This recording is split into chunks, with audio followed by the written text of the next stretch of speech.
झील मान कारण प्रथमतः कारण हूँ जेनेटिक किसी यदि क्रॉनिक इन्फेक्शन होगी अच्छे जो द्वारा गर्भाशय एवं गर्भनली इन्फेक्शन हो ता रास्ता बंद हो जाए किंबा गर्भाशयर मुह पर्सन में भारी मात्रा इन्फेक्शन होकर रास्ता बंद हो जाए।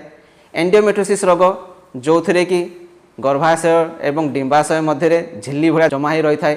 पीसीओडी प्रोब्लेम जो थे कि हार्मोनल इम्बालांस होना आपणकर भल क्वालिटीर एग फॉर्मेशन हो पार न था रिलीज हो पार न था ऋतुस्रावर अनियमितता होता है। यह व्यतीत डायबिटीज किंबा बाहर किसी आप कंजप्शन कर यथा स्मोकिंग है आजिकल जो स्मोकिंग कर आल्कोहल नौ बेले बेले किसी लोक ड्रग्स नौ से सब जिनस गुड़ाक आपणकर इनफर्टिलिटी समस्या देखा जाए था। यह व्यतीत लाइफस्टाइल डिजॉर्डर बहुत मात्रा आमको इफेक्ट करुच्ची। ठीक समय न खाइबा ब्रेकफास्ट स्किप करवा